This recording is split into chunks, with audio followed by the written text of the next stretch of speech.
Ué.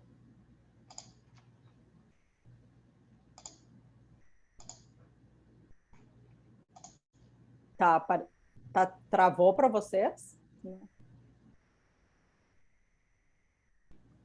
Para mim, não. A Cris está travando de pouquinho, mas eu vejo a Elisete normal. Tá.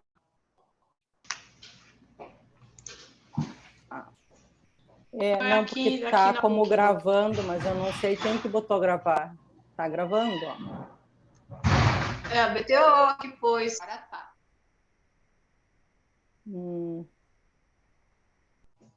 Esse é o fluxo.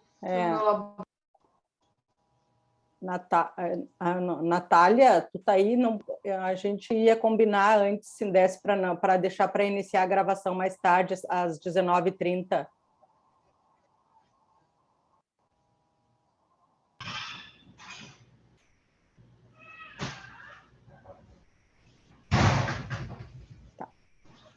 Bom, vamos combinando aí, porque daqui a pouco vai começar.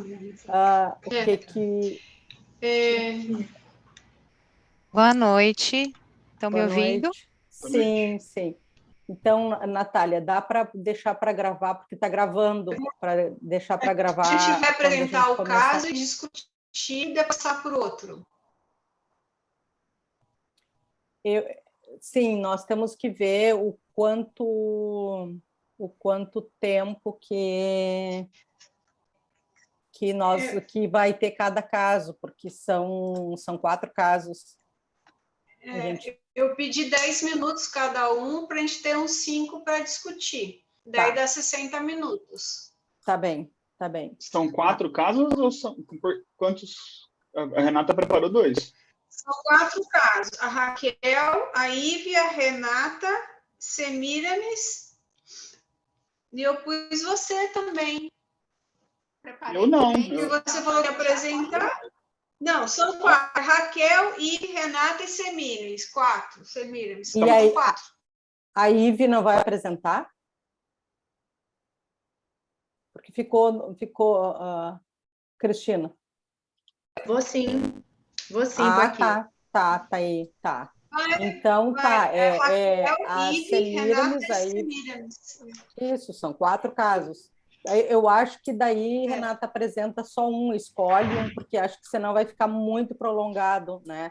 Para a gente ficar em 1 hora, no máximo 1h10 com os comentários, né? Porque você começa a se estender muito a reunião, fica todo mundo agoniado já é de noite, né? E aí a gente fazer... O que vocês concordam? Concordo, a gente pode apresentar um, não? Se no final sobrar, daí apresenta esse, Renata. O segundo escolhe um. Tá, vou fazer isso agora.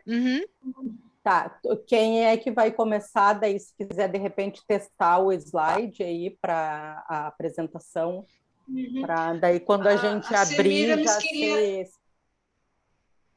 Quer começar, Semiramis? A Semiramis tem 3 casos, é isso? Eu tenho 3, mas eu faço um e a gente vê. Se der para fazer outro, faz, se não para no primeiro.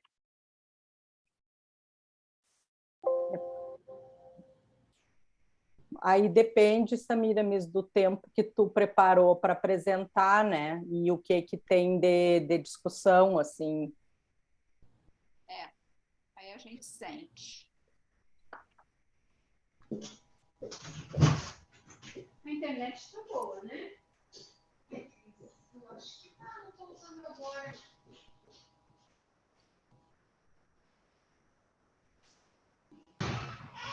Tô vendo tudo, Cris. Não, tá perfeito. Aqui tá tudo certinho. Compartilhou? Sim. Estão vendo? Então, ok. Salvou a pátria, Renato, porque já estava dizendo, mas só mulher. É o clube. Para mim tá travando, então eu fui ver se é a minha internet, mas acho que é meu ponto aqui. Talvez eu mude para o da Ive depois. Aqui tá bem tranquilo, Cris.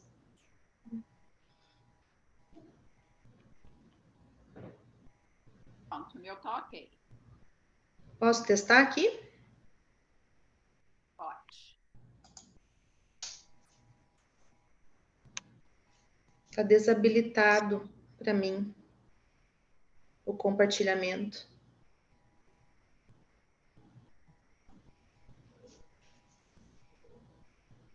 Natália, dá uma olhadinha para nós, por favor.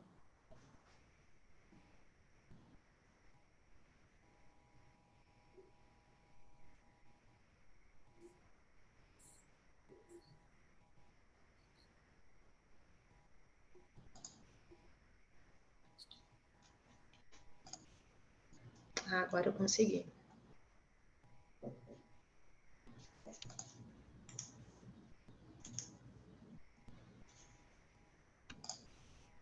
Então, eu vou começar apresentando todos vocês. Eu peguei aqui uma breve apresentação para não delongar muito, tá?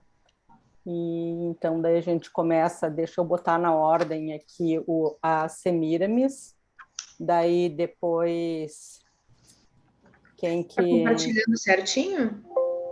Não, eu não estou vendo nada. Não? Não, acho que está a tela da Semiramis. A Raquel do Imundolab de Belo Horizonte. Sim, eu já peguei saiu aqui. Como daqui do laboratório de imunogenética aqui do Hospital Cajuru. Tá, não, mas aqui na hora de apresentar eu já corrigi. Aqui. Tá, obrigada. Não tá coisando, Ive. Vou tentando aqui, Cris. Talvez tenha que descompartilhar o da Semiramis para compartilhar o outro. Geralmente é assim, um tem que descompartilhar para daí entrar o outro. Mas se tu já tem a permissão aí, eu acho que fica... Veja, agora também não foi, né? Não entrou da Semira. Agora tenta, então, para a gente ver. Nós temos 8 minutos ainda, que daí a gente começa pontualmente, né? Falta a Raquel, o microfone tá baixo. O meu? Meu? Da Semiramis, não tá um pouquinho baixo o som? É porque estava fechado. Tá bom agora? Tá ótimo. Tá um pouquinho baixo, não tá? Vamos ver, um pouquinho mais alto, se tu conseguir, Semiramis, o volume para a gente ouvir. Deixa mais próximo. Boa noite. Aí, Raquel. Boa noite, Raquel. Boa noite. Raquel de Cajuru, você? É, sou eu, a Cristina me adotou. E você viu que eu adotei o Renato também? Não, não vi não. Olha lá o nome do Renato. Olha o nome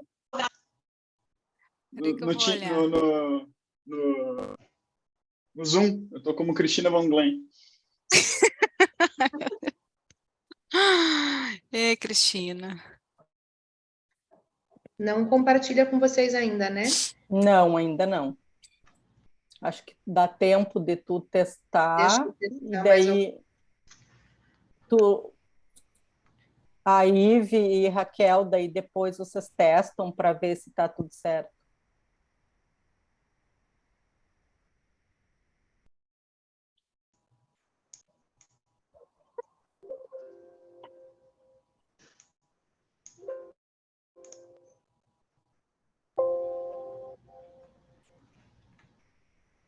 que eu que entrei? Não, você não tá. Você não entrou, não. Eu tô com duas telas abertas. O que aconteceu? Bom,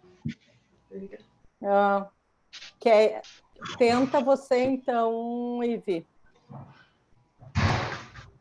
Vamos ver. Vamos deixar a Raquel tentar. E a Renata já tentou? Não, ainda não. Está habilitado para compartilhar, porque às vezes o Zoom você consegue bloquear, né? Deixa eu tentar, peraí.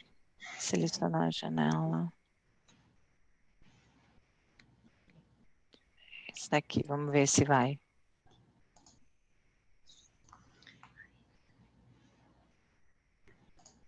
Tira que é o caso 1, só tem o caso 1. Apareceu? Apareceu ou não? Apareceu. Apareceu. Tá ok. Faz a Tá. transição dos slides, vê se vai. Ah, agora já Peraí. era. Não, mas estava aparecendo tudo do lado. Testa, Raquel, então, por favor. Não consegui, não. Quer ver como tá fazendo? A Renata tirou o caso mais legal, deixou o caso mais chato. Tá? Oi. Tá. Perfeito. Uhum. Aqui, tá vendo aqui. Então, falta só o teu, Ive. Tá, tô tentando aqui. Ainda não abriu, tenho que abrir. Isso, é melhor abrir Aí joga nessa tela aqui, ó. Isso. Aí você joga nessa tela pra cá. Isso. Aí agora. Esse aqui. Mas ele saiu. Aí põe pra cá, pra cá. Isso. Aí agora tiver mais um. Isso. Compartilhar a tela. Tela inteira. Mas não vai aparecer. Tela 2.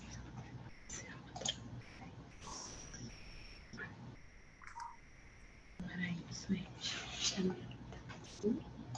Aqui. Cadê? Vai aparecer quando vai? Mas clica aqui. Tá. Então, vamos combinando a ordem. Então, vamos fazer primeiro a Semiramis. E essa fica para mim. Compartilhar. Tenho que escolher outra tela. Depois, Mas aí agora perfeito. Agora entrou. Tá. Então, depois pode ser daí a Ive, a Raquel e a Renata, pode ser? Pode. Está na minha ordem de apresentação aqui. Pode. Tá. Então eu tenho que aqui. Agora eu tenho compartilhamento. Então, compartilhar janelas. Mas ela tem que estar aberta. Aí clica aqui e compartilhar. Deu certo? Não, com essa aqui não é. Eu acho que, vamos ver, Natália, acho que dá para abrir já para o pessoal. Daí Ir no Alt, tá?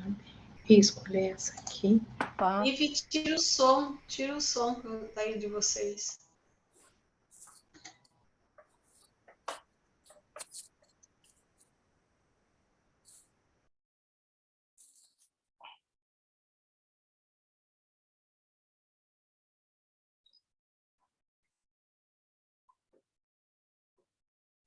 Oi, pessoal, boa noite.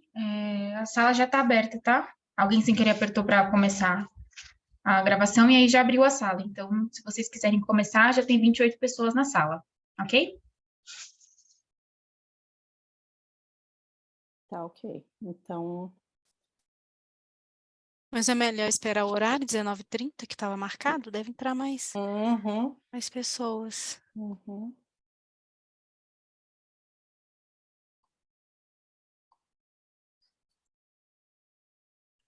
E a gente começa pontualmente para não deixar ninguém de fora.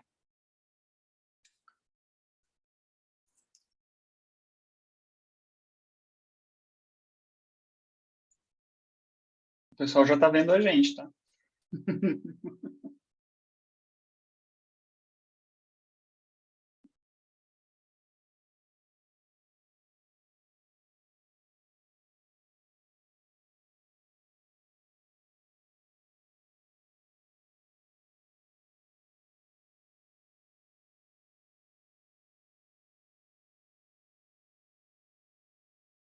Eu não estou vendo a Cris. Ela fechou a câmera dela.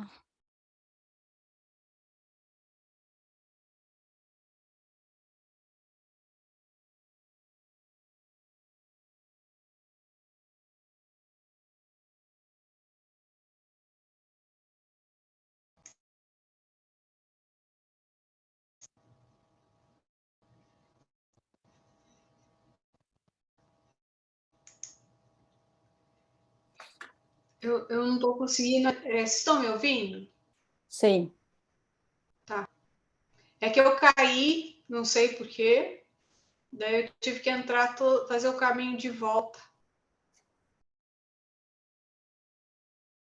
Bom, são 19h30, então vamos dar início ao webinário de hoje do Departamento de Imunobiologia da BTO. Boa noite a todos, sejam bem-vindos. Então, hoje a gente programou de fazer uma discussão de caso de diferentes laboratórios de imunogenética que trabalham, então, com transplantes.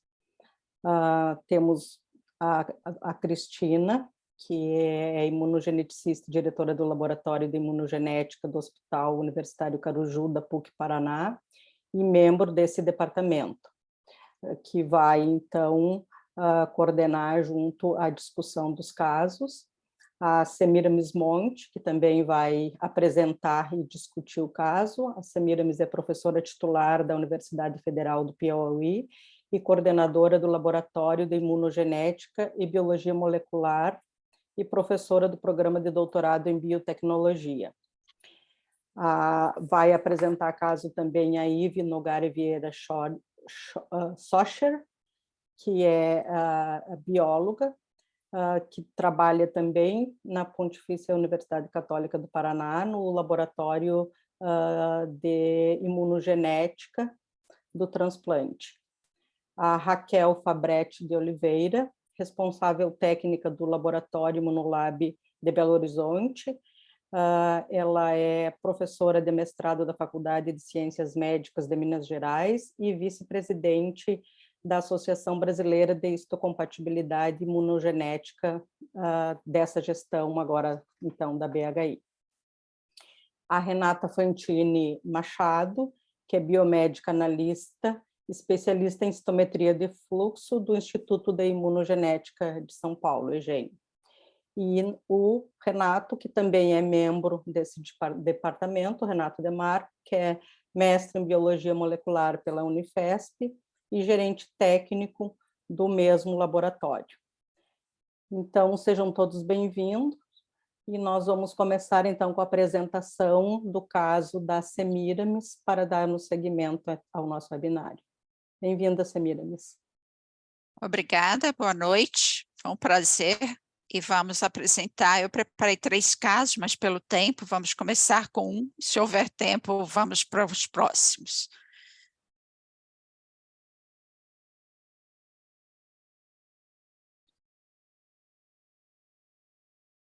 Estão vendo a tela? Sim. Sim, tá, pode começar. Então, pode começar. Então, o nosso primeiro caso trata-se de uma oferta para uma senhora, com a senhora de 22 anos, TCE, e trazia o HLA-ABDRDQ, homozigoto.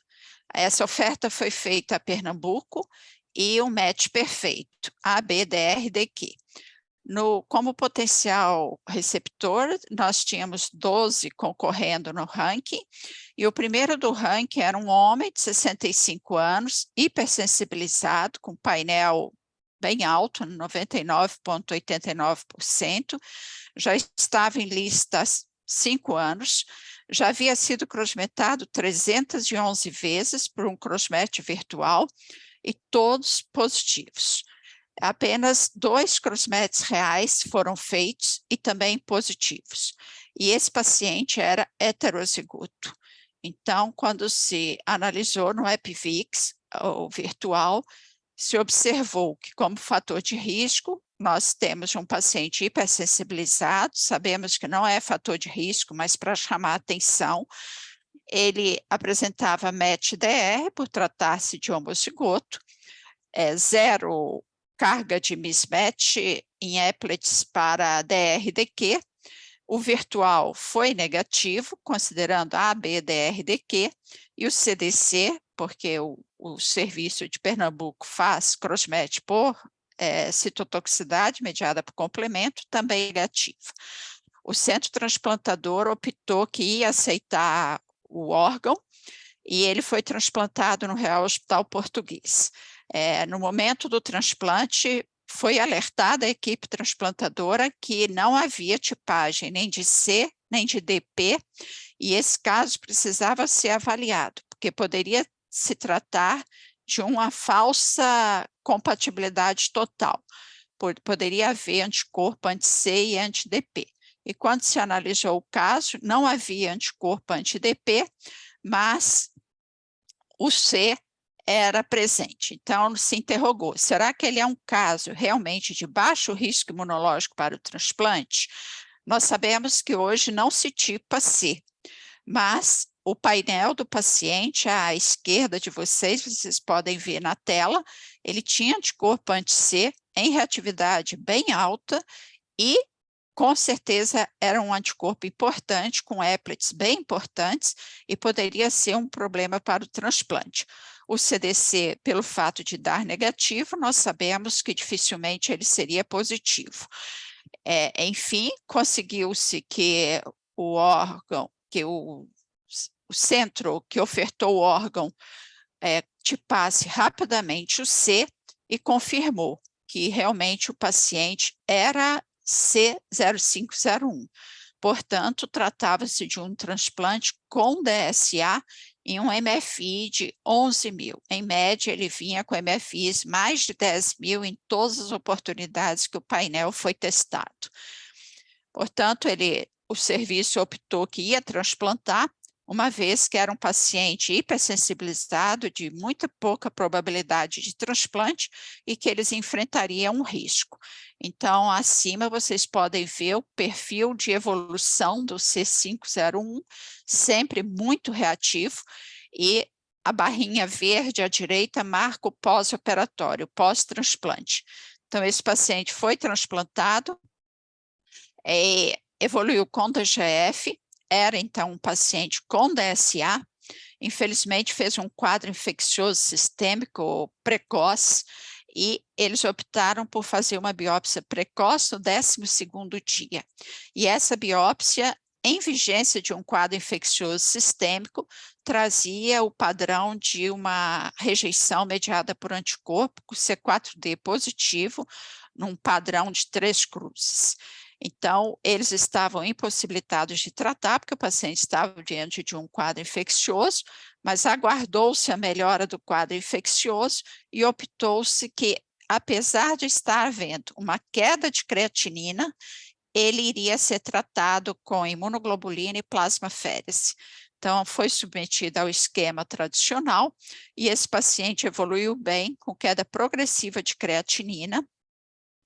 E agora está com creatinina normal e foi feita uma segunda biópsia desse paciente. Na evolução, hoje ele tem 7 meses de transplante, então ele sai da rejeição mediada por anticorpo com a creatinina de 1, e na evolução pós-transplante ele continua com creatinina oscilando entre 0,9 e 1, e não há na biópsia renal nenhum infiltrado inflamatório e foi encontrado apenas um cilindro leucocitário.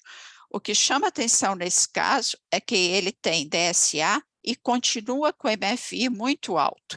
E isso incomoda um pouco a equipe transplantadora, porque eles sempre ficam preocupados se não existe uma rejeição subclínica e que você poderia estar perdendo a oportunidade de tratar e mudar o prognóstico desse paciente. Mas, de qualquer forma, é um caso que nós optamos por trazer, por mostrar que é um paciente que tinha pouca possibilidade de transplante, foi transplantado como um falso match perfeito, ciente de que possivelmente haveria anticorpo anti-C presente e, apesar de desenvolver uma rejeição precoce, ele foi bem sucedido e encontra-se estável e com uma boa evolução clínica e continua mantendo MFIs muito altos em todos os painéis que faz. Então, a pergunta que se fica é: o que está acontecendo com esse anticorpos circulantes? Ele está imunorregulado? Por que ele não desenvolve lesão histológica? Vale a pena continuar a biopsiar esse paciente? Vale a pena continuar fazendo painel desse paciente? Porque vai gerando uma ansiedade muito grande na equipe transplantadora. Eu vou parar por aqui para dar oportunidade aos colegas de apresentar seus casos também. A pergunta, Samira, me sabe o que ele foi induzido? Ele foi induzido com a TG, desculpa, deixei de falar. Com a TG, eles fazem a TG e de praxe em todos os transplantes, principalmente com DSA desse porte. Agora, não foi feita nenhuma plasmaférese, eles não fazem, porque esse caso, quando foi para o transplante, já se sabia que era DSA, porque a tipagem chegou antes de ser feito o transplante. Mas eles não fazem plasmaférese profilática, eles esperam, e aí optaram por biopsiar precoce, porque ficaram, apesar de saber que poderia ser DSA, acabaram ficando assustados com os níveis de MFI. E em vigência da infecção veio esse padrão histológico e trataram, mas já com queda de creatinina, eu achei que fossem esperar, porque a creatinina já vinha caindo, mas mesmo assim optaram por tratar e teve uma evolução muito favorável. E o tratamento foi com plasmaférese e imunoglobulina. Plasmaférese e imunoglobulina. Eles não têm muito acesso a muitas outras drogas. Tá. Nós temos uma pergunta da plateia, o Dr. Davi Saitovic, aqui de Porto Alegre, que está perguntando como é que foi a prova cruzada por citometria de fluxo. Esse paciente não é o centro transplantador em Pernambuco, eles não fazem citometria de fluxo, mas com certeza seria positivo. Mas eles não fazem citometria de fluxo, fazem apenas CDC. Eu queria perguntar uma coisa, Semiramis. Vocês fizeram diluição desse soro para ter uma ideia do título? Porque o fato, às vezes, ter um MFI muito alto não quer dizer que o título seja alto do anticorpo, né? Não foi feito, Cristina. Não valeria a pena fazer, já que tem esse caso? Acho que sim, até porque eles estão muito ansiosos. Ou então, o outro lado, parar de fazer painel e deixar ter manifestação clínica, né? Porque eles estão muito ansiosos e a cada dia que faz um painel gera aquela ansiedade, né? O MFI está em 15 mil, o que eu vou fazer com isso? A creatinina está 0,9, não tem proteinúria, não tem nada. E agora essa biópsia era com a expectativa que houvesse rejeição subclínica, porque o colega tem como princípio que a rejeição subclínica deva ser tratada, porque melhora o prognóstico a longo prazo. Mas realmente não havia só um cilindro leucocitário e completa resolução do quadro inflamatório inicial naquela com 12 dias de biópsia. Quando a gente pensa em HLA-C, a baixa expressão nas moléculas, né?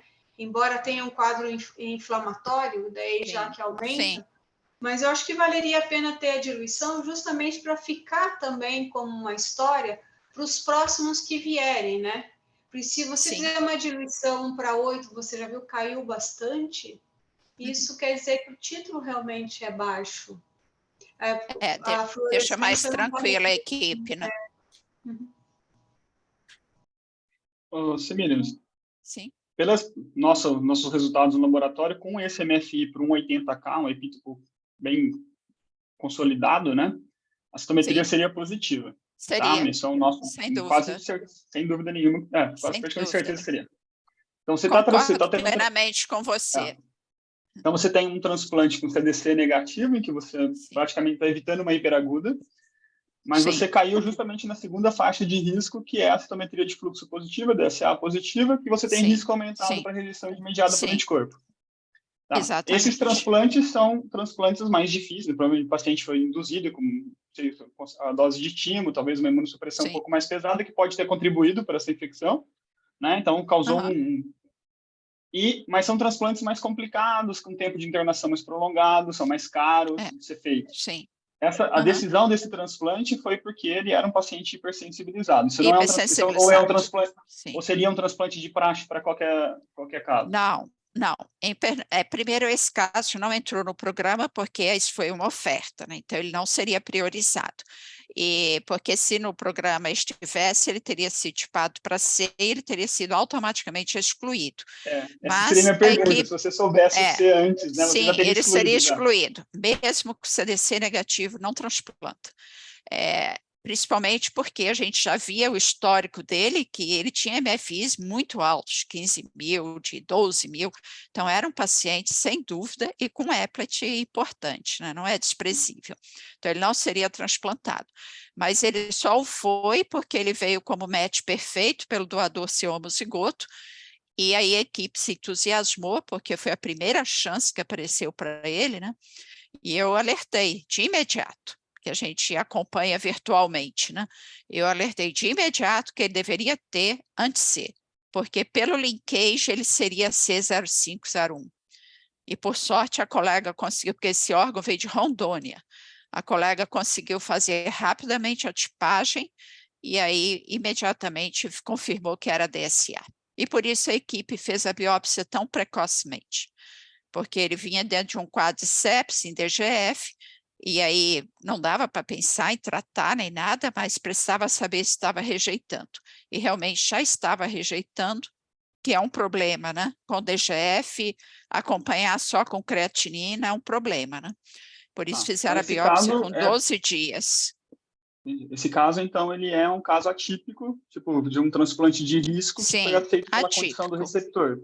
Atípico. Mas, ao mesmo tempo, eu quis trazer para alertar ao falso match perfeito, né? Então, a gente tem que estar muito atento em termos de, tanto a equipe transplantadora, que hoje eles estão muito habituados a já analisar e ver o caso historicamente, né? E alertar, olha, ele pode ter anti-C, porque ainda bem que ele evoluiu bem, mas ele poderia ter sido uma catástrofe, né? E poderia ter até levado a vida do paciente, né? Mas a evolução de médio prazo e longo prazo, nesses casos, ele continua em risco. Porque ele é um paciente continua de em risco. Mas a simetria de fluxo positiva é um fator de risco para a perda de enxergo. Mas, por outro lado, também alerta que o anticorpo pré-formado, a resposta é melhor do que quando você tem um anticorpo de novo. Então, essa parece que a resposta imune é mais agressiva. Esses casos são mais complicados. Porque se eles escapar, né, a sobrevida a longo prazo parece que não compromete tanto, se ele conseguir recuperar a função e evoluir bem, né? E, a princípio, pelo caso, parece que está evoluindo bem. Vamos torcer para que sim, ao menos que sobreviva aí os 5 primeiros anos. Muito obrigada, Semiramis.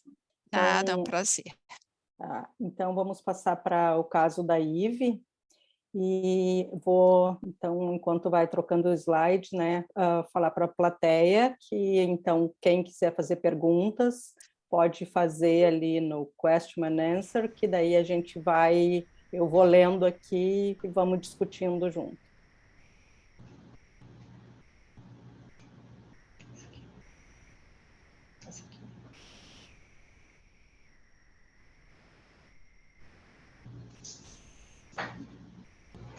Tá tudo certo? Vocês conseguiram ver aí? Tudo certo. Tá bom, muito obrigada. Meu nome é Ive, eu trabalho no Laboratório de Imunogenética do Hospital Cajuru e vou apresentar para vocês um estudo de caso com utilizações de ferramentas para avaliação de DSA. Então, apresento para vocês aqui a paciente SC, do sexo feminino, com 61 anos de idade. Ela foi sensibilizada através de 3 gestações. A doença base dela não nos foi informada, né? Ela entrou no nosso laboratório em maio de 2021, quando já realizamos uma tipagem HLA por SSO, e também fizemos um screening, né, do PRA, dando positivo screening, ela fez um single antigen, sendo bem reagente para classe 1 e 2. No mês seguinte, com apenas uma amostra de soro no nosso laboratório, ela concorreu a uma prova cruzada com doador falecido e acabou recebendo esse órgão, né? Esse órgão veio de um doador masculino com 41 anos, e como ele não foi feito aqui, nós recebemos apenas o equivalente sorológico dele. A prova cruzada por CDC foi não reagente tanto para linfócitos T quanto para linfócitos B. Como nós recebemos só o equivalente sorológico, né, como é que a gente vai avaliar esse DSA, né, durante esse plantão? Então, para uma análise mais acurada, nós fizemos inferências de frequência alélica desse equivalente sorológico e obtivemos esses alelos aqui do ladinho, do lado direito. Agora eu mostro para vocês aqui um pouco do histórico de PRA dessa paciente no pós-transplante. No 18º PO, essa paciente não apresentou nenhum DSA aqui no nosso painel. Ela veio no ano seguinte, com 290 PO, e apresentou um possível DSA de QB10303. Por que possível? Porque ele também foi uma associação por frequências alélicas, né? No mês 6, perto de 1 ano pós-transplante, ela manteve o mesmo perfil, no mês 7 o mesmo perfil, no final do ano, lá por setembro, também manteve o mesmo perfil, só com esse possível DSA de Q33. No início desse ano, agora em março, foi o PRA dela que nos chamou a atenção aqui, né? Onde ele foi reagente para classe 1 e 2. Para a classe 1, ele apresentou os DSAs B38 e A24. Para a classe 2, ele manteve o possível DSA de QB10303. E aí, a gente parou nesse momento, né? Um sinal vermelho aqui para a gente foi que ela foi positiva para um DR13, certo? Para o DR13-3, sendo que para o DR13-01 ela foi não reagente. Como a gente recebeu só o equivalente sorológico, aqui a gente parou e pensou, precisamos de uma análise mais detalhada aqui, né?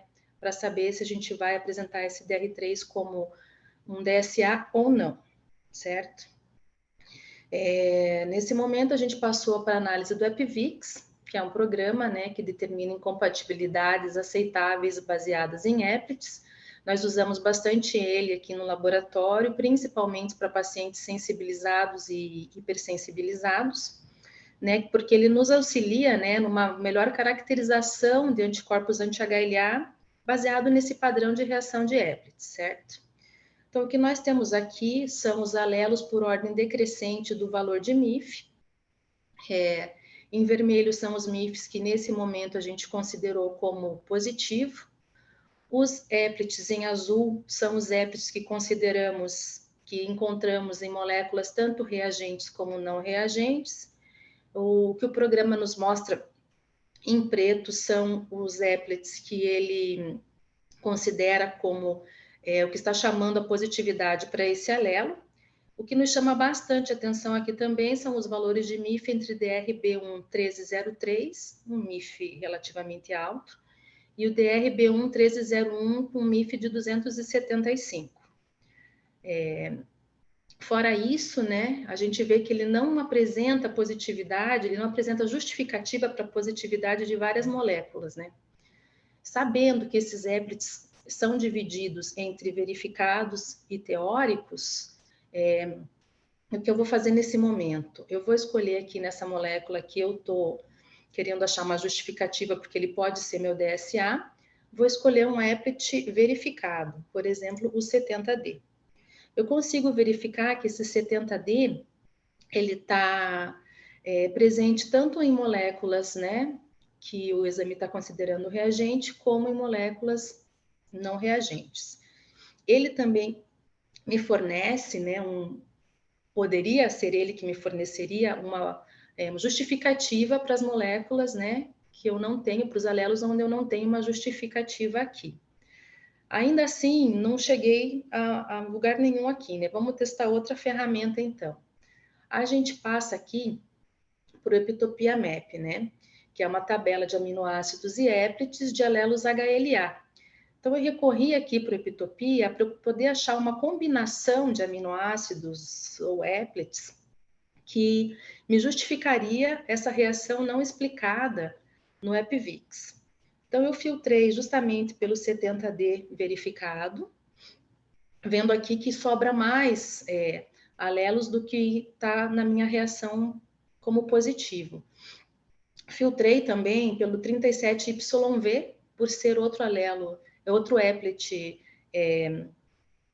verificado, e quando eu faço a combinação desses dois épitets, eu tenho a positividade para esses alelos que não tinham justificativa no EpiVix, considerando o 13,3 positivo e o 13,1 sendo não reagente mesmo.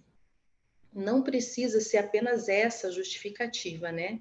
Então, aqui eu tenho uma outra combinação para exemplificar para vocês, com o 70D também, mais o 57F, deixando o 1303 positivo e o 1301 não reagente. Durante toda essa análise, né, o que a gente fez? Lá no começo, eu já solicitei para o laboratório que tinha realizado o HLA desse doador falecido, e solicitei para eles o quê? O código NMDP, porque até então aqui meu problema está entre saber se esse 1303 é um DSA ou realmente é minha inferência, o 1301, que vai ser o DSA, né? E recebi aqui esse código NMDP 13CCJBG, que nos mostrou que esse DSA realmente, o HLA desse doador realmente é um 1301, 1369, assim por diante. Então, a gente verificou nesse momento a ausência de DSA contra o DRB1 1301, certo? E então, aqui, rapidamente, eu passo para a conclusão, aqui que eu falo para vocês, que nesse momento, para esse painel, o EpiVix não explicou o motivo pelo qual o DRB1 13,3 era reagente e o 13,1 não reagente. Usando o Epitopia Map, né, nós identificamos combinações que justificaram a reatividade contra o DRB 1303, deixando o 1301 não reagente. A tipagem, né, pelo NMDP desse doador falecido nos ajudou na definição do alelo desse doador. E essa sequência toda de análises nos permitiu identificar com segurança a ausência de DSA contra o DRB1 1301, né? Vendo assim também a importância de que o código NMDP seja enviado, né, para a gente durante um plantão, né, para uma análise mais, uma caracterização melhor desses anticorpos antidoador, certo? Então, aqui eu gostaria de agradecer a doutora Cristina, a doutora Helena e a doutora Liliane e toda a equipe do Laboratório de Imunogenética do Hospital Cajuru. Fico à disposição de vocês. Muito obrigada.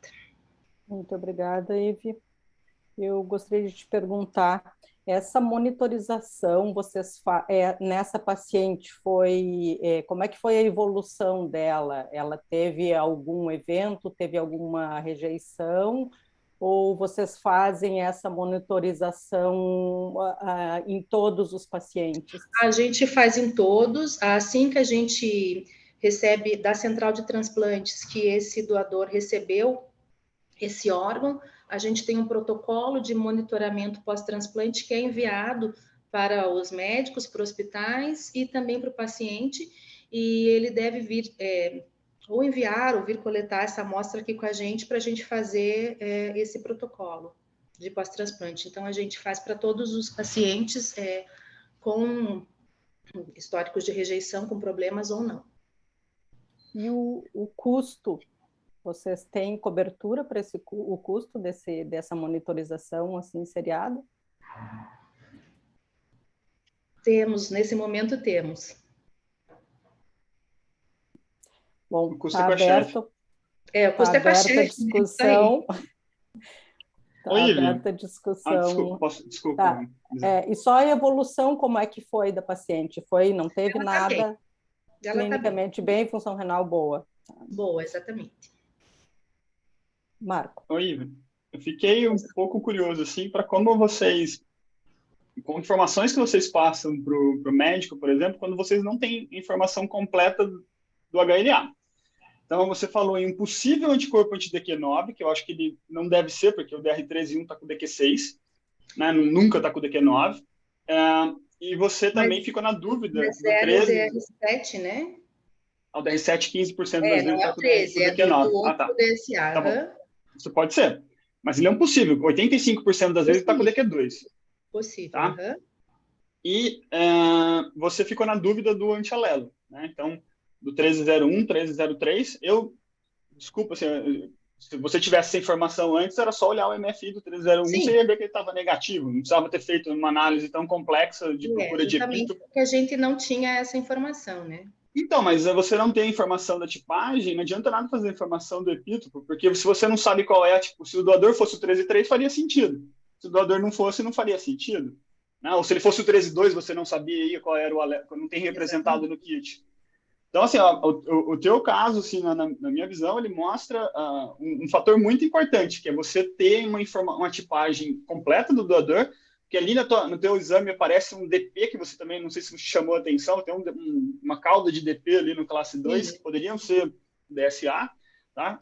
E, então, a gente não tem, assim, a gente faz essa tipagem, mas muitas vezes os laboratórios não têm essa tipagem. E, além disso, mostra a necessidade de ter uma tipagem de média alta resolução para você poder explicar esses antialelos, né? Então, assim, eu acho que isso mostra claramente para mim, acho que é um fator que a BHI junto com a BTO deveria lutar para você, até para poder fazer o programa mais, a Semília sabe lá do programa de hipersensibilizado, é você ter uma tipagem completa e de boa qualidade. Né? Isso é fundamental você ter para você poder informar o médico, que é isso que importa, a gente poder informar assim, o resultado da prova cruzada e a presença e ausência de DSA, que é a informação crucial para a estratificação do risco do transplante. A tipagem completa é indispensável. Eu acho que nós vamos precisar lutar mesmo por isso e até evoluir para uma resolução melhor, mas por enquanto não é possível. O que chama atenção nesse caso é como vocês passam essa informação para a equipe transplantadora. Eles tomam alguma atitude diante dessa informação ou eles ficam aguardando a evolução clínica do paciente? E o outro ponto é quando você começa a comparar eplet com aminoácido, precisa tomar muito cuidado, porque quando você mostra, por exemplo, 57S, ele não está em mismatch. Então, teoricamente, ele não seria uma coisa muito relevante. Então, é muito teórico e dar o passo de eplet para aminoácido, a complicação é como é que o aminoácido vai ser visto como um elemento importante de reconhecimento, porque nós não sabemos como é esse reconhecimento. Se eplet é obscuro, aminoácido talvez mais ainda vai ser. Então, precisa tomar muito cuidado. Mas como a equipe transplantadora recebe essa informação? A gente passa exatamente dessa forma para eles. A gente passa todo o estudo, a gente passa que são possíveis, a gente passa que foi feito inferência, a gente passa que a gente usou tabelas, né? Que quando a gente não tem esse HLA todo informado, né? Então, mas isso interfere em alguma conduta de imunossupressão ou não? Eles ficam só observando no final? Não interfere. Eles rejeitam, às vezes, né, um possível doador, né, que a gente, às vezes, tem até essa prova cruzada virtual, a gente faz também antes do transplante para eles, né, muitas vezes. E eles acabam declinando, às vezes, de alguns transplantes. Então, interfere bastante para eles, sim. Nós temos duas perguntas da plateia, tá? Então, aqui do Dr. Davi, este também é um caso, novamente, de crossmatch CDC negativo em paciente hipersensibilizado. Como estava a citometria de fluxo do caso? Pelo que entendi, não havia DSA no caso, certo? Não tinha DSA. Nós não temos a citometria ainda, né? Nós temos só a prova cruzada por CDC. Mas se não tem DSA, não haveria positividade. Então, mas, na verdade, não se sabe. Não se sabe se tem DSA. Então, até porque a gente a citometria ia ajudar muito. Até porque a gente tem uma amostra só desse paciente, né? Dessa paciente. Então, quando é uma amostra só e ela vai entrar para essa lista, a gente tem de deixar uma positividade maior ainda, né? Nesse exame, por medo dela concorrer e a gente ter subido esse cutoff dessa paciente, né? A gente não tem, o histórico dela que temos de sensibilização é só das gestações, a gente também não tem o HLA do pai dos filhos, para fazer ali, né, uma análise com os eplets, né, possíveis imunogênicos por essas gestações. Temos mais uma pergunta, então. Vocês não conseguiriam tipar esse DQ com as células do baço? Nesses casos, não seria importante? Ou comunicar com o laboratório de origem? Eu acho que foi em maio de 21, a gente, né, nenhum laboratório que estava fazendo, nenhum, né? Esse laboratório em questão não estava fazendo ainda o DQ para doador falecido, né? E a gente não tem aqui o material para fazer essa tipagem por célula no momento. Só esclarecer uma coisa. Geralmente a gente trabalha com assim, muitas interrogações por várias faltas de informação, não só de tipificação ou oportunidade de estudar melhor um paciente. E isso faz com que, às vezes, a gente está passando uma informação mais cautelosa para as equipes clínicas, e por causa disso a gente tem feito o acompanhamento pós-transplante, devido a tantas informações que estão faltando, então a gente faz esse acompanhamento. E algumas equipes só modificam imunossupressão quando a alteração, começa a aparecer alteração no painel. Um outro fator também é que as biópsias em geral são guiadas de praxe faz acompanhamento. Algumas equipes não mexem nas possibilidades de um anticorpo. A gente tenta conseguir informações com os outros laboratórios sobre o NMDP, sobre tipagem, e tipar o baço. Poderia ser logo após, então, o crossmatch, no dia seguinte. Nessa época, a gente não faria. Hoje, a gente teria mais recursos para fazer isso. Bem, muito obrigada. Então, vamos passar para o próximo caso. Então, Raquel, por favor.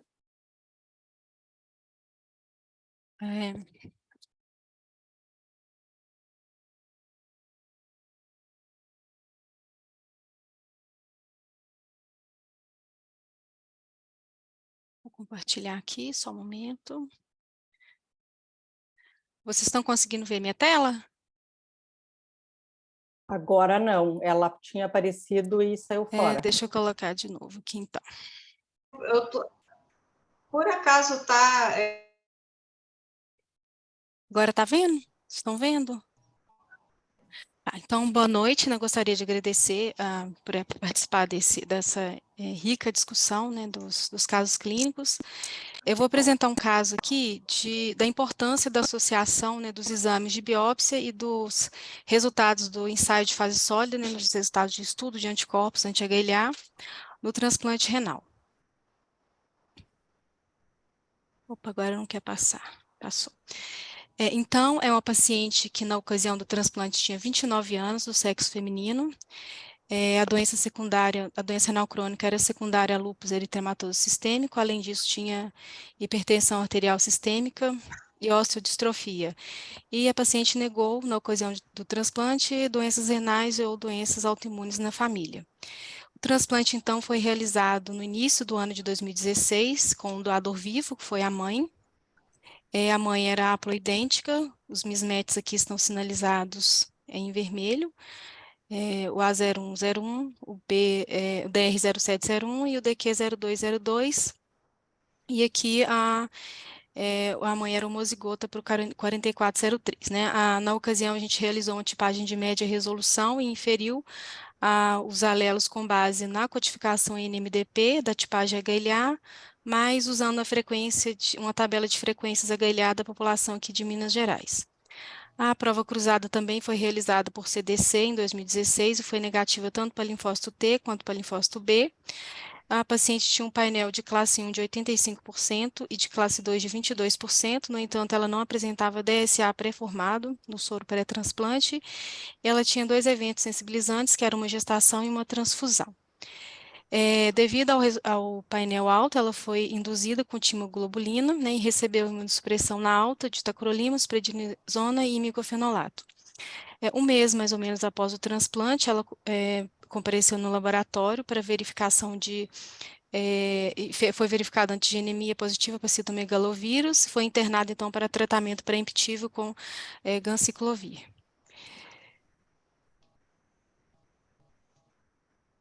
Só um momento que eu estou minimizando a minha tela aqui.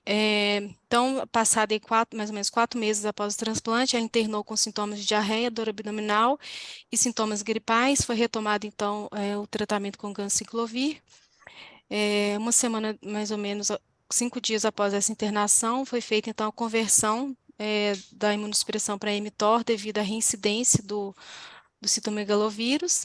Então, ela recebeu a alta hospitalar com esse protocolo de imunossupressão mudado para micofenolato de sódio, sirolimo e prednisona. A equipe resolveu manter o micofenolato devido à doença de base dela, que era o lúpus. Então, ela evoluiu, né, no ano seguinte, de 2017, após o transplante, e até novembro de 2018, sem intercorrências significativas. No entanto, no final de 2018, a paciente recorreu com Dizura e Polaciúria, foi tratada com Clavulin e Bactrim sem melhora. As uroculturas foram negativas, né, e aí, em meados de dezembro, né, retornou ao hospital com sintomas, onde foi coletado exames que não evidenciaram o critério infeccioso, né, foi interrogado para uretrite, foi tratada com ceftriaxona e azitromicina. No dia seguinte, a paciente relatou piora dos sintomas com náusea, vômito, febre e dor em região do enxerto, iniciado ciprofloxacina. No dia seguinte, também foi feito o escalonamento da antibiótico-terapia para meropenem e a hemocultura evidenciando estafilococcus coagulase negativa. Os exames laboratoriais dela também foi observado piora, né, progressiva, chegando aqui no dia 20 de dezembro, né, 2 anos quase após o transplante, com hemoglobina de 8, plaquetas muito baixas, creatinina de 3,02. Foi feita, então, a pulsoterapia no dia 20 do 12, né, quase 2 anos após o transplante, com metilprednisolona, evoluiu com permanência da creatinina de 3, né, alta ainda, apesar desse tratamento. No dia 30 do 12, os exames de anticoagulante lúpico foi negativo, e de anticardiolipina também, IgG e IgM negativos, e ela recebeu alta hospitalar, né. Nessa ocasião, então, saiu o resultado da biópsia renal, né, e veio com microangiopatia trombótica, né, que pode ser evidenciada aqui por esses coágulos no compartimento glomerular, né, nos vasos, né, os capilares, né, do compartimento glomerular, né, mostrado aqui pelas setas. A imunofluorescência, né, apresentou marcação positiva para C3 e IgM também, né, e a sugestão, então, foi de microangiopatia trombótica em atividade, né, e a dúvida se era secundária rejeição moral, toxicidade por drogas ou recidiva de síndrome hemolítica urêmica atípica, né, ou mesmo a doença de base da paciente, que era lúpus. C4D, nesse exame, foi negativo, né, e mostrando aqui negativo C4D, questionado, então, rejeição crônica ou aguda, né, sem deposição de complemento, com C4D negativo. Então, foi feito um exame de painel, né, nessa ocasião, logo perto aí da ocasião da coleta da biópsia, foi realizado o exame de painel. Gostaria de salientar que aqui em Belo Horizonte, né, os exames de painel são autorizados somente mediante biópsia do enxerto. A gente não consegue fazer um segmento protocolar, né, pós-transplante desses pacientes, somente mediante biópsia que é autorizado a realização do exame de painel. Então, foi feito, né, nessa ocasião da biópsia, a realização do painel, e apresentou um anticorpo antidoador, né, o A1, que era o mismatch, com uma intensidade média de fluorescência de 6.677, né, então aqui, exatamente 3 anos após o transplante, apareceu essa rejeição aguda mediada por anticorpos, né, tardiamente. Então, essa reatividade desse anticorpo foi também estudada a nível de epítopos, né, no programa EpiVix, né, foi verificado que o EPIT 44 km era responsável, então, por justificar essa positividade contra esse DSA, né, e esse EPIT a gente pode ver aqui por essa figura do lado, que ele é exposto na superfície do domínio alfa-2, né, da cadeia alfa da molécula HLA de classe 1, né, então, esse exame de DSA, né, corroborou com o diagnóstico da biópsia de microangiopatia trombótica secundária à rejeição mediada por anticorpo, né, que nesse caso foi classificado como tardia, né, exatamente 3 anos após o transplante. Essa paciente, então, seguindo aí, né, após esse diagnóstico, foi internada, com aumento da frequência cardíaca, ataque de dispneia e ganho de peso, em 17/1, iniciada a realização de 6 sessões de plasmaférese, né, depois de uns 15 dias internada novamente para administração de imunoglobulina, e os exames então começaram a melhorar, né, a hemoglobina subiu, as plaquetas também, né, a creatinina abaixou um pouco. Em 8/12, evidenciado anemia mais esquizócitos, né? A dúvida se a microangiopatia trombótica ainda persistia, ou síndrome hemolítica urêmica atípica, ou manutenção histológica da rejeição, né? Mesmo após esses tratamentos administrados. Então, foi feita uma nova biópsia, né? Nessa ocasião, em fevereiro. 3 anos após o transplante, né, com uma IFTA de 5 a 15%, sem sinais da microangiopatia trombótica.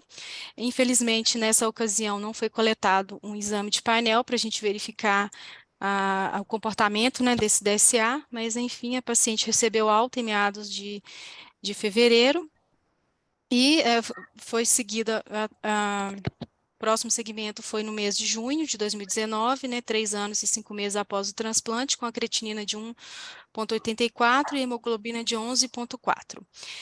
O exame mais recente dessa paciente foi uma biópsia realizada em março desse ano, e que veio com a conclusão de que ela apresentava sinais de glomerulopatia membranosa, né, ou glomerulopatia do transplante, ou de novo, né, com 35 a 45% de fibrose intersticial e atrofia tubular, né, creatinina de 2,5, mantendo proteinúria, né, e a rejeição crônico-humoral, então, instalada, né, a gente está com o PRA dela correndo no laboratório, mas não temos ainda o resultado.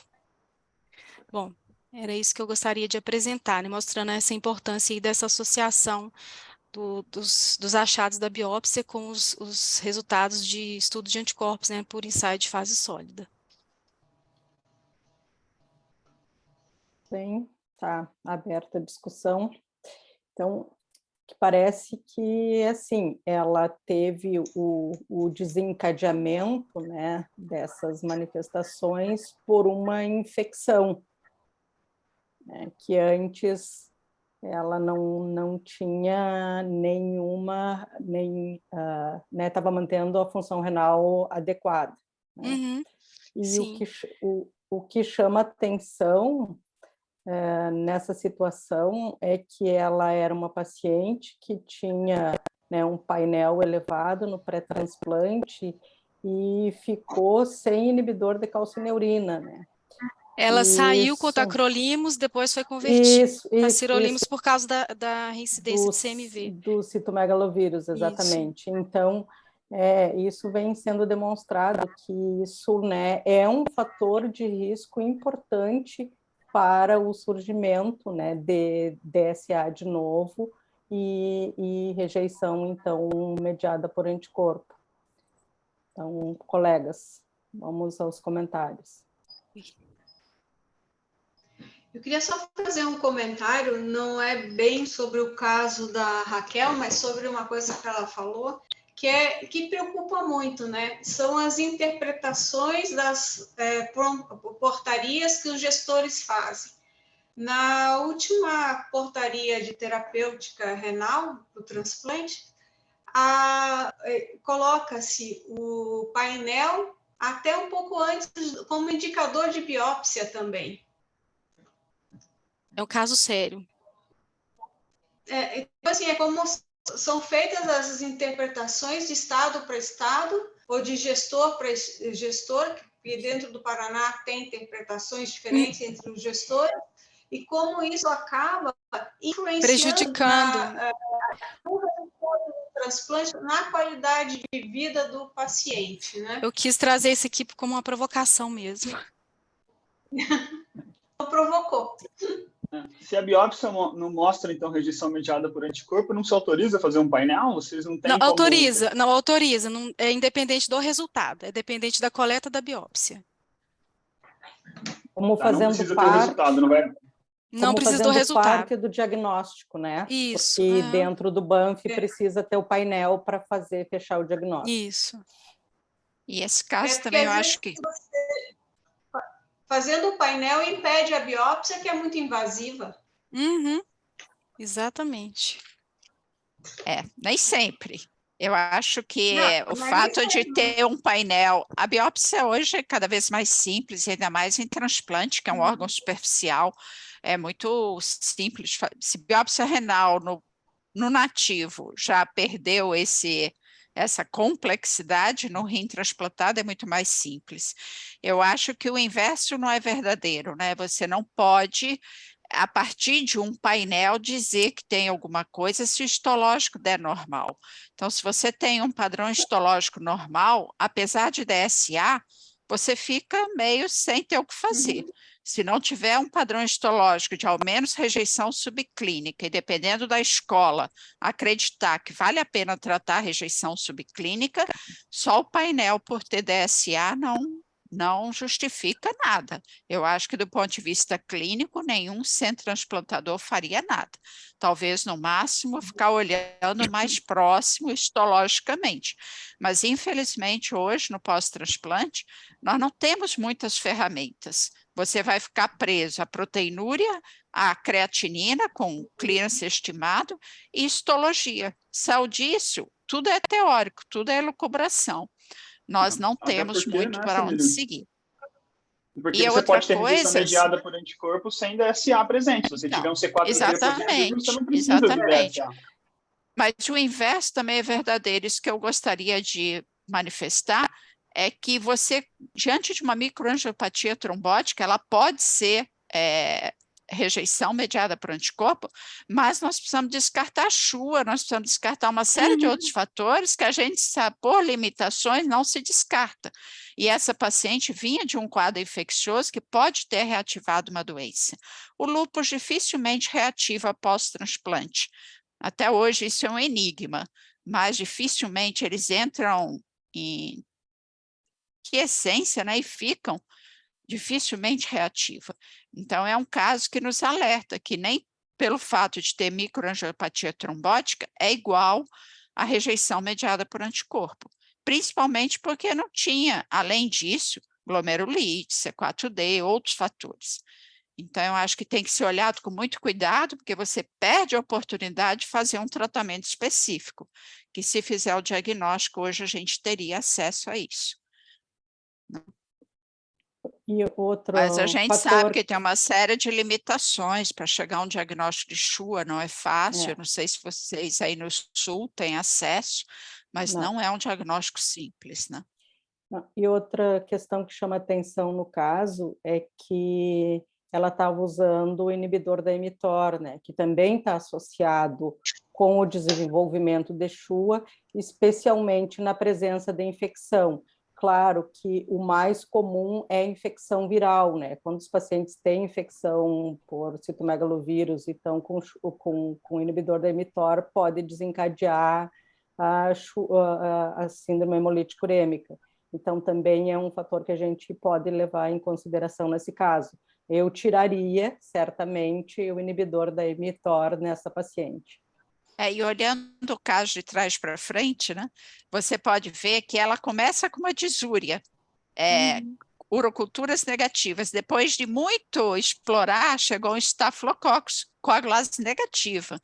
Não seria ela portadora já de uma virúria, né? Ou seja, ela já estava diante de uma infecção por vírus causando a disúria, que é uma das causas, principalmente se vier com hematúria importante. Não sei se você teve acesso ao grau de hematúria, mas é uma das causas, etiologia viral. em transplante não é infrequente. O difícil é Especialmente fazer o adenovírus, né? diagnóstico. Vírus. E Adenovírus aí ela é já uma vem causa muito arrastando, frequente. exatamente. E ela vem arrastando, e a clínica é assim. E vem geralmente com hematuria muito importante, disúria intensa, todas as culturas negativas, e é vírus. E ela depois desencadeia um quadro deste microangiopatia trombótica, então ela realmente pode ter predisposição. Bom,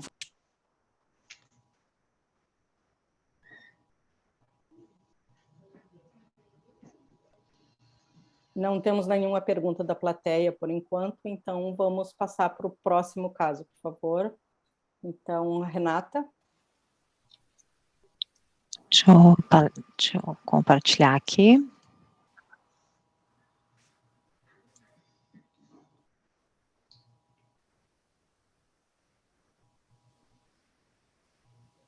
Vocês estão vendo a tela? Sim. Tá, então deixa Só que isso não está no modo apresentação, agora sim. Agora sim. Boa noite para todos. Gostaria de agradecer o convite.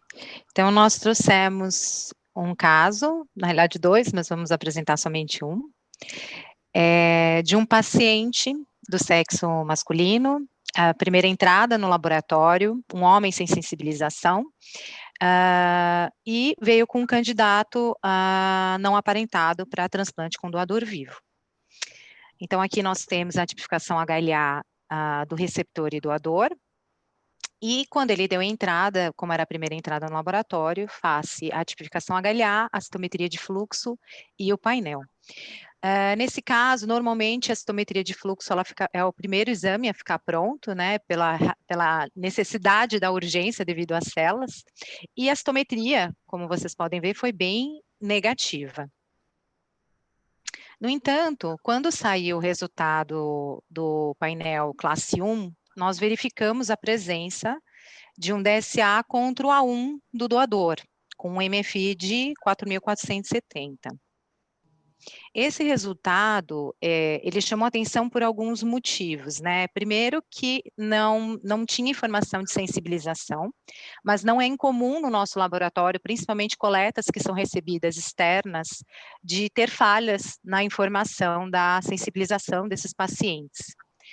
E o segundo fator que nos chamou muito a atenção, até foi um trabalho que nós levamos em 2019 na BTO, a gente tem uma boa correlação com este MFI, então quando você tem um MFI acima de 2.500, a gente tem uma excelente correlação de valor preditivo positivo aqui no laboratório, correlacionando com a citometria de fluxo. Então, nesse caso, pelo CrossMatch virtual, a gente esperava que essa prova cruzada teria sido positiva para linfócitos T's e B's. Como também nós temos uma boa correlação com o kit da Imucor, nós testamos também por um outro fabricante para ver se poderia ter algum problema naquela reação que a gente estava observando.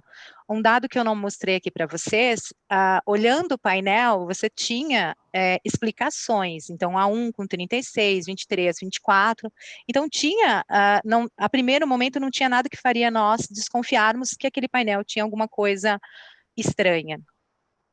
Fizemos o Imucor e detectamos novamente a presença do A1, que é contra o doador, com um MFI um pouco mais baixo, que é conhecido, né, a gente sabe que aqui tem essa relação um pouco mais baixa de MFI, mas o DSA estava ali detectado. No entanto, a gente continuou estranhando essa reatividade e nós passamos. O que nós fizemos? Nós fizemos primeiro um protocolo de desnaturação de BIDs, então, rapidamente, para quem não tem conhecimento como é esse processo, nós pegamos o kit de detecção de anticorpos, que é o single antigen, nós adicionamos ácido para que tenha a separação, perdão, aqui, ó, a separação da cadeia beta-microglobulina, do peptídeo, fazendo com que tenha a exposição de regiões crípticas dessa molécula, ou seja, regiões que meu anticorpo não teria acesso numa molécula íntegra. Nós incubamos o soro do receptor com essas BIDs tratadas com ácido, e o que nós observamos é que esses anticorpos, o mesmo padrão de reatividade observado no kit sem tratamento ácido, foi mais forte até a reação quando tratamos as BIDs com ácido. Isso daí faz com que a gente chegue à conclusão, aqui em comparação com o teste anterior, chegue à conclusão que provavelmente esses anticorpos aqui são contra moléculas crípticas, né? São anticorpos falsos. No entanto, você pode ter reações no HLA desnaturado, tanto verdadeiras como falsas. Então, tornou-se necessário ainda um outro teste, que seria o teste de absorção e eluição. Então, nós escolhemos uma célula informativa, ou seja, uma célula de um colaborador nosso, que tenha o mesmo DSA e seja ausente de outros DSAs para que eles forem embora no teste de absorção e eluição, isso daí não faça tanta diferença. Nesse caso, nós encontramos uma célula que tinha o A1, que era o DSA do doador.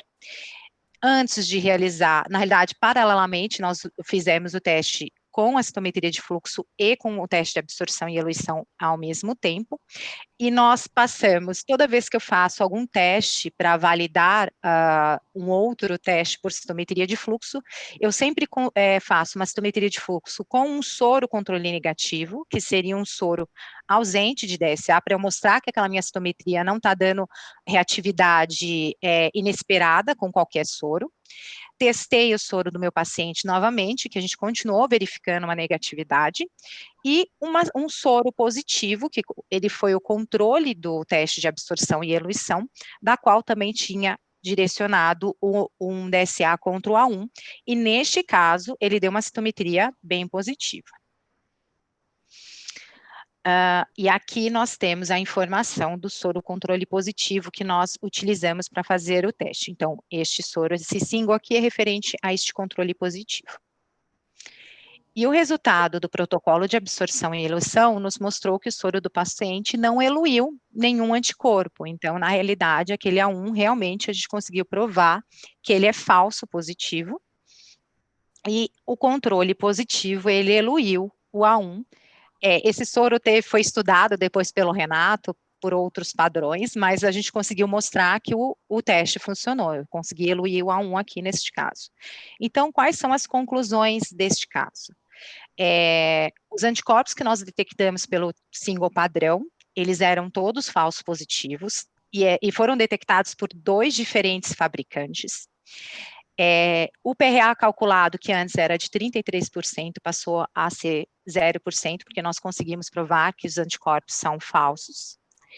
E liberamos este caso como ausente de DSA para o doador. Então, para nós, levando em consideração esse artigo que eu coloco bastante nas minhas apresentações, mas eu acho ele um excelente infográfico, o paciente ele começou ali, né, na posição 3, onde ele teria DSA com a citometria de fluxo negativa, então um risco aumentado, um risco médio, onde o transplante é possível, a depender do seu centro transplantador, mas poderia ser bloqueado por este DSA, ele poderia ser induzido a uma dessensibilização sem necessidade alguma, ou pensando, extrapolando até em medula óssea, poderia ter descartado um doador bom, né, para não levando em consideração esse HLA, mas se fosse esse A1 um problema para isso, e nós, depois de fazermos todos esses testes, a gente conseguiu reduzir esse paciente para um risco mínimo, que seria a ausência de DSA com citometria de fluxo negativo. Obrigada. Muito obrigada, Renata. Então, está aberta a discussão. Acho que muito importante, né, essa definição, porque muda totalmente o manejo do paciente, né? Provavelmente não seria, no caso do transplante renal, descartado, né, como doador, esse aí, por ter a citometria de fluxo, a prova cruzada negativa por citometria de fluxo, mas acarretaria certamente risco a longo prazo e talvez fosse se imunossuprimir muito mais esse paciente e trazer outras complicações no futuro. Então, acho que essa abordagem de ter essa certeza foi fundamental. Então, está aberta a discussão e a plateia, eu acho que também tem perguntas. Eu posso fazer primeiro aqui da plateia, e daí vocês já vão respondendo, pode ser? Sim, é melhor, porque o tempo já está pequeno. Vamos ver aqui. Não, mas acho que eu não estou conseguindo baixar. A Cris está... Eu não... Aqui, tá. A maravilha... Vamos ver. O questionamento é o de sempre. Nós não podemos fazer esses testes todos. Ficamos como? Posso mandar para o IGEM? A Geórgia Marcuso pergunta para vocês e agradece o caso, né? E o Lucas, que é do laboratório da Santa Casa aqui. Como a citometria de fluxo já foi negativa e o painel com anticorpos crípticos não poderia já ser considerado como ausência de DSA? Sim, e foi considerado. Né? Mas lembrar que o painel, a sensibilidade do Luminex é maior do que a sensibilidade da citometria. Então, você poderia ter DSA positivo e citometria negativa, que isso, nos trabalhos de estratificação de risco, e tem muitos trabalhos single center, mostra que você pode até não ter um efeito tão grande na sobrevida, mas você tem um risco aumentado de rejeição celular mediada por anticorpo. Ele é muito maior do que o risco de quem é DSA negativo e citometria negativa, tá? Então, a ideia é, hoje a gente tem ferramentas, a gente tem tecnologia para conseguir definir exatamente isso, na grande maioria dos casos. Olha, o paciente não tem DSA e citometria de fluxo negativa. Então, esse risco do transplante é muito menor do que um DSA positivo, para rejeição celular mediada por anticorpo. Agora, nesse caso de vocês, o que já chamava atenção é porque vocês têm uma citometria com muita sensibilidade. Então, 2.000, 2.500, seguramente a citometria de vocês teria sido positiva.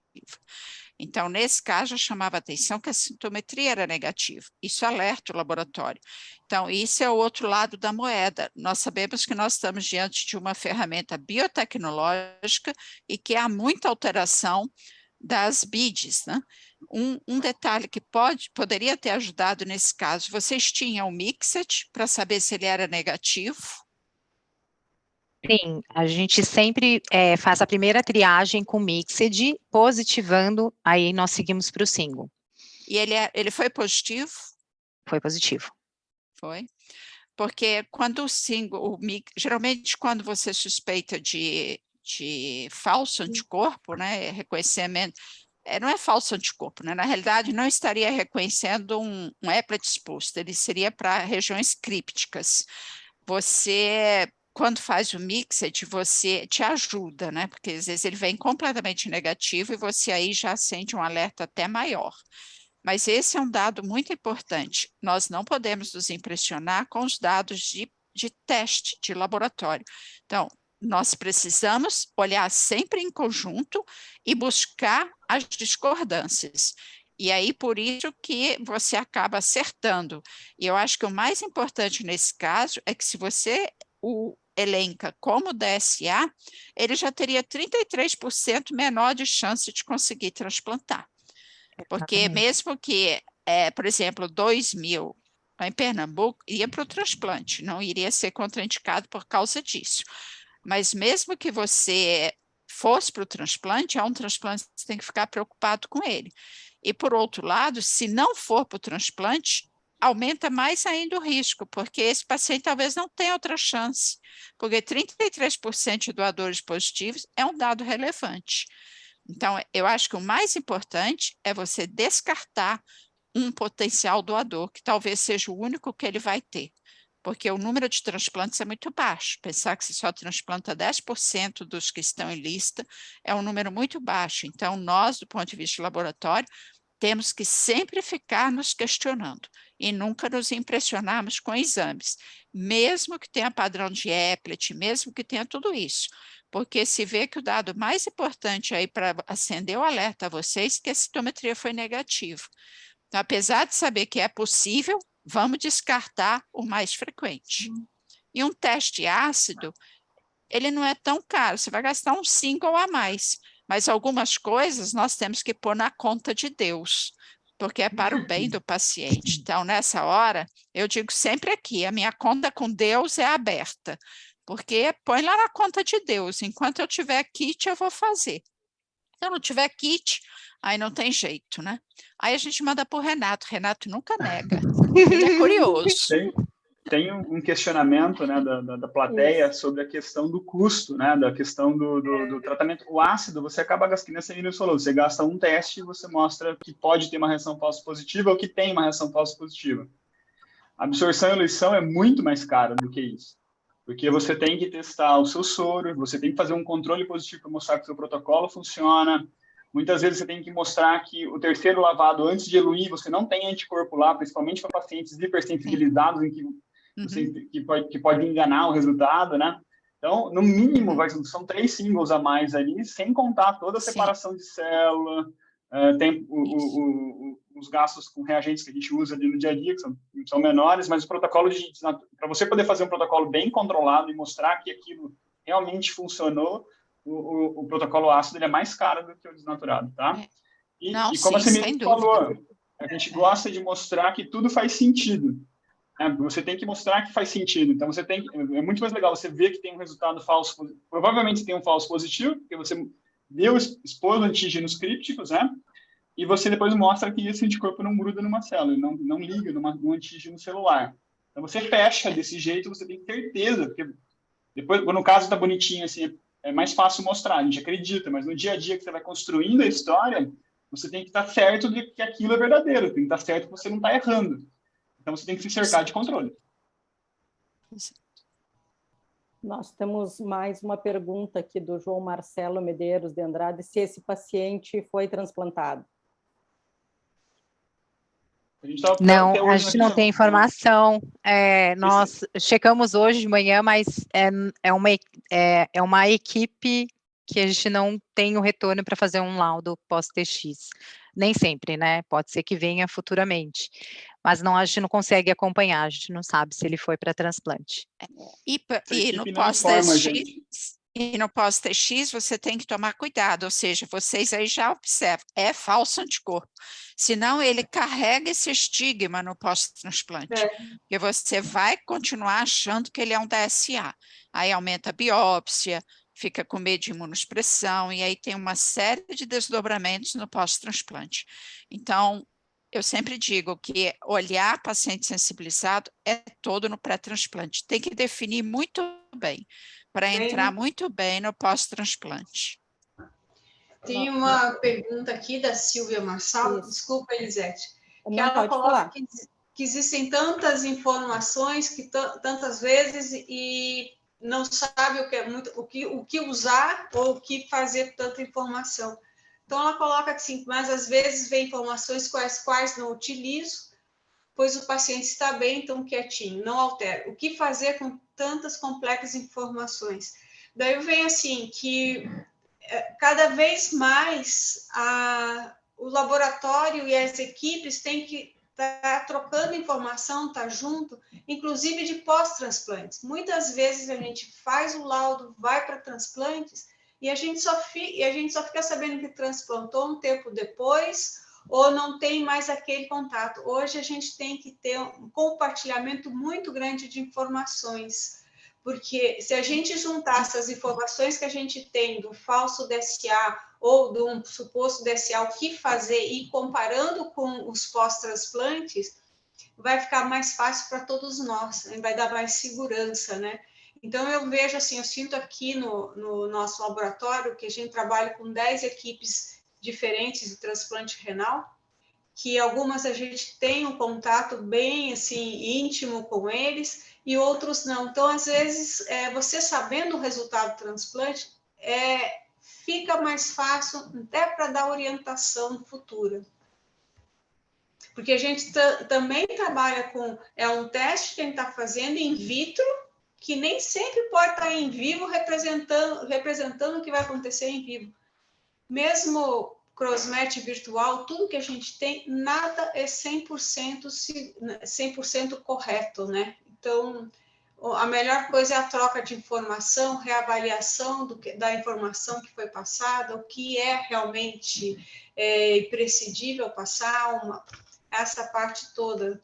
Então, a gente sente muita falta desse retorno das equipes transplantadoras. Acho que só para complementar um pouquinho, às vezes nem sempre simplificar o que é complicado é bom, né? A gente tem que o caminho mais correto, né?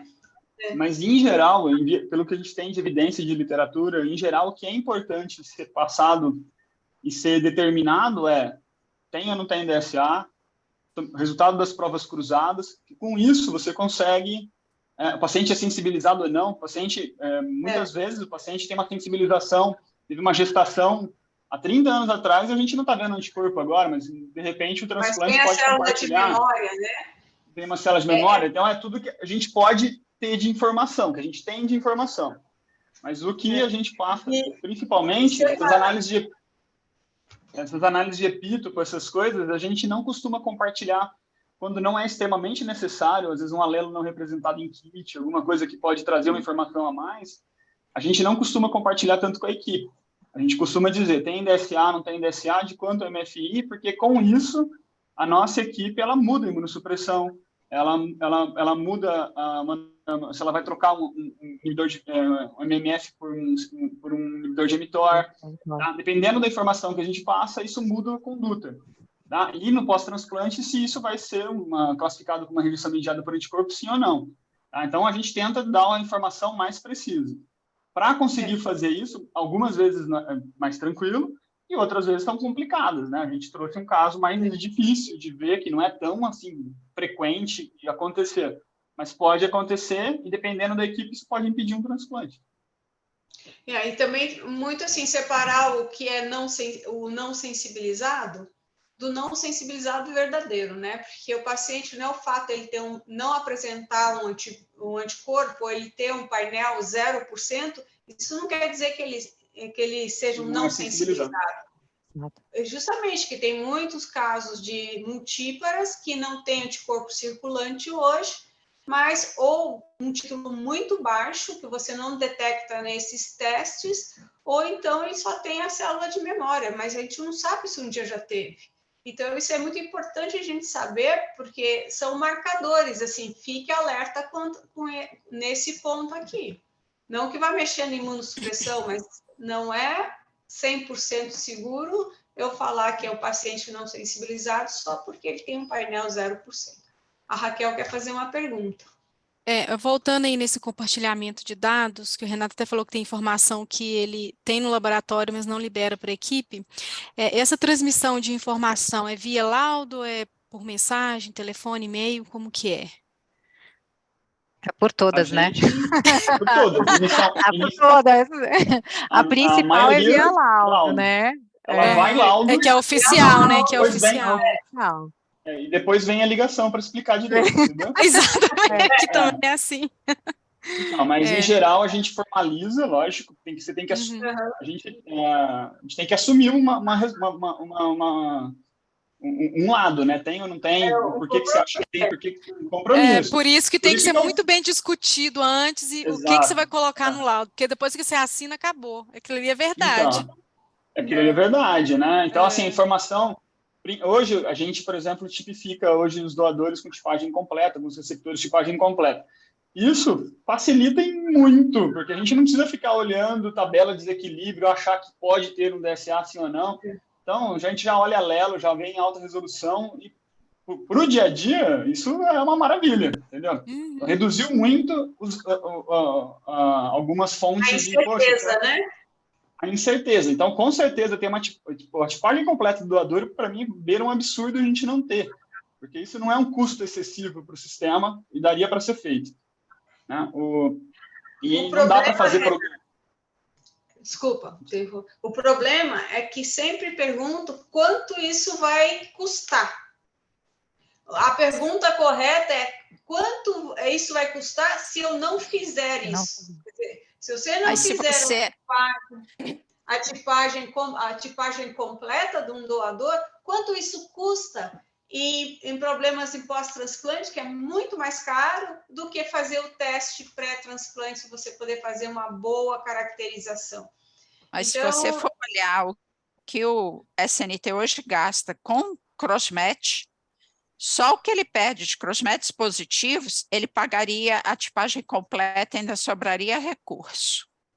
Só de reduzir o crossmatch positivo Virtual positivo não vai para CrossMatch com real. certeza. Sim? Então, isso é que em 2022 se gastou 54 milhões com o CrossMatch real, dados oficiais do SNT. Se considera que 20%, 15 a 20% é positivo, CrossMatch real, você economizaria aí 11 milhões, de 8 a 11 milhões. A tipagem HLA complementar não custaria 9 milhões. Então, recurso tem, só precisa redistribuir. E o que daria uma economia para o Ministério incrível por causa do pós-transplante. Né? E para o laboratório, já está ali mesmo, fazer um loco a mais, um loco a menos, não faz diferença nenhuma. E a gente vê o seguinte, porque aí tem uma outra complicação. Você está distribuindo, quando você distribui um órgão errado porque você não teve uma tipagem completa, você está praticamente sendo com duas pessoas, porque aquele paciente que recebeu o órgão e não deveria ter recebido, porque não haveria uma garantia que você teria um bom pós-transplante, um bom retorno, e aquele que deixou de receber. Então, o gasto não é só essa diferença, o gasto é também com o transplante que foi realizado, porque a gente não pôde assinalar que tinha um anticorpo. Então, o gasto é muito maior. É o exemplo do caso que nós trouxemos. Né? É o caso que nós trouxemos. Os médicos vão ter que sair do pacote do transplante, que eles vão ter que gastar mais com sempre vão se preocupar o valor a mais, que é pequeno, que vai ter que ser gasto para fazer a tipagem completa. Agora, só ressaltando um ponto quanto ao alelo não testado, que o Renato comentou, eu acho que alelo não testado, se ele compartilhar a applet, é importante informar, porque a equipe precisa estar em alerta que possivelmente está diante de um DSA. Então, eu não posso jurar que seja, mas há um risco grande. E o número de alelos fora do painel sempre será maior do que aqueles que estão contemplados. E o número de anticorpos anti-alelo é menor que o número de anticorpos por compartilhamento de applets públicos. Então, eu acho que isso é uma informação que pode ser importante para a equipe. Eu só não concordo com a parte que compartilhar o applet, porque não é ferramenta, mas que é uma informação que poderia ser, e a prova cruzada por citometria ajuda muitas vezes a você ficar mais seguro. Sim. Mas ou tem um equivalente sorológico parecido, ou usar outros trabalhos, mas não necessariamente o applet, compartilhar ou CREGs, dependendo do que for, né? Mas a gente realmente perde. A gente tem isso quantificado no laboratório, quantas vezes acontece. Não é uma frequência tão baixa assim. Tem ferramentas novas hoje que ajudam a reduzir isso, mas tem um custo impeditivo para você testar para todos os pacientes, né? Pelo menos acho que é impeditivo, né? Não dá para pagar mais por Luminex, né? Tanto a mais. Mas você tem esse problema assim de muitas vezes ter um alelo do doador que não tem um sorológico definido de forma clara e que você não pode presumir essa presença. Pessoal, o papo está bom, acho que a gente poderia ir muito adiante aí com tantas informações, com pessoas tão capacitadas aqui para discutir esse assunto, mas nós vamos ter que se encerrar, que já são 10 para as 9, 5 para as 9. Então, muito obrigado pela presença de todos, por compartilhar conosco esses casos, essa discussão que foi excelente. Então, ficamos para o próximo encontro, o webinar que a gente talvez vá fazer ainda esse ano. Então, muito obrigada, uma boa noite a todos. Então, vamos encerrar o webinar de hoje. Tá? Boa noite, obrigada. Boa noite, obrigada, gente. Abraço. Abraço.